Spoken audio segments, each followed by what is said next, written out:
अस्सलाम वालेकुम दोस्तों, आपका राज गल्फ न्यूज़ में बहुत बहुत स्वागत है। दोस्तों आज की वीडियो में हम कुवैत की कुछ अहम तरीन खबरें जो हैं वो आप दोस्तों के साथ शेयर करने वाले हैं। तो अगर आप कुवैत में रहते हैं और कुवैत के हालात से बाखबर रहना चाहते हैं तो इस वीडियो को आप शुरू से लेकर आखिर तक जरूर देखें। दोस्तों वीडियो पसंद आए तो लाइक और शेयर जरूर करें। चलिए दोस्तों भी बढ़ते हैं अपडेट की तरफ। दोस्तों आज की जो खबर है वो शुरू करने से पहले जैसा कि आप सभी दोस्तों की तरफ से एक सवाल जो है वो कई बार पूछा जाता रहता है कि भाई कुवैत के अंदर आउट पास आएगा या नहीं आएगा, अगर आउट पास आएगा तो कब तक आएगा, इस हवाले से कुछ अपडेट कीजिए। दोस्तों आपको पता चले कि इस हवाले से कोई भी अपडेट नहीं आ रही है, इसीलिए मैं भी आपसे दोस्तों को इस हवाले से कुछ भी पता नहीं पाता हूँ। लेकिन अगर जैसे ही इस हवाले से कोई अपडेट आएगी तो इंशाल्लाह वो आप सभी दोस्तों के साथ शेयर जरूर करेंगे। लेकिन दोस्तों एक चीज़ आपको बताना चाहते हैं, जिस हिसाब से अभी कुवैत के अंदर चेकिंग चल रही है, जिस हिसाब से तफ्तीश हो रही है, उसको देखते हुए ये लगता नहीं है कुवैत हुकूमत अभी कोई आउट पास देने के मूड में है। अगर आउट पास देने के मूड में होती तो इस तरह की चेकिंग जो है वो कुवैत के अंदर ना होती। लेकिन फिर भी कुछ कहा नहीं जा सकता है, इंशाल्लाह हो सकता है आउट पास मिल जाए। और मेरी दुआ भी यही है कि इंशाल्लाह आउट पास आए, ताकि जो लोग भी इलीगल तरीके से रहते हैं वो अपने मुल्क लीगली तरीके से जा सकें।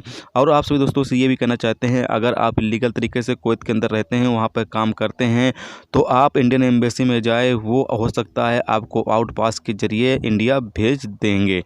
दोस्तों पहली अपडेट ये है कि कुवैत के हावली गवर्नरेट में एक कार के पीछे एक शख्स जो है वो लेटा हुआ था। उसको देखकर ये लग रहा था कि कोरोना वायरस का ये यानी शिकार हो चुका है, लेकिन जब उसको उठाया गया तो ये पता चला कि वो नशे की हालत में जो है वो लेटा हुआ था। और जब उसकी पहचान चेक की गई तो वो इंडियन शहरी था और फिर उससे वो नशा किए हुआ था, जिसकी वजह से उसे डिपोर्ट सेंटर भेज दिया गया है, जहां से उसे इंडिया डिपोर्ट कर दिया जाएगा।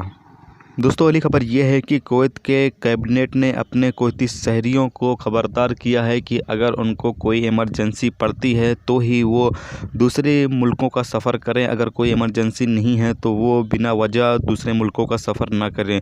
क्योंकि इन दिनों कोरोना वायरस जो है वो बहुत ही तेज़ी से फैल रहा है, जिसको देखते हुए ये पाबंदी लगाई जा रही है कि अगर कोई इमरजेंसी है तो ही आप किसी दूसरी कंट्री का सफ़र करें, अगर इमरजेंसी नहीं है तो आप सफ़र ना करें।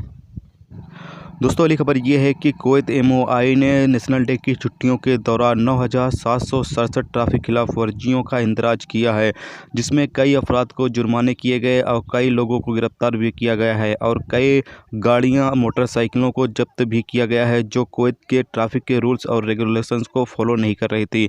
अगर आप ड्राइवर हैं, कुवैत में ड्राइविंग करते हैं, तो इस चीज़ का ख्याल जरूर रखें कि कुवैत के जो ट्रैफिक के रूल्स रेगुलेशंस है उसको वो ज़रूर फॉलो करें, नहीं तो आपके खिलाफ़ भी सख्त कार्रवाई हो सकती है।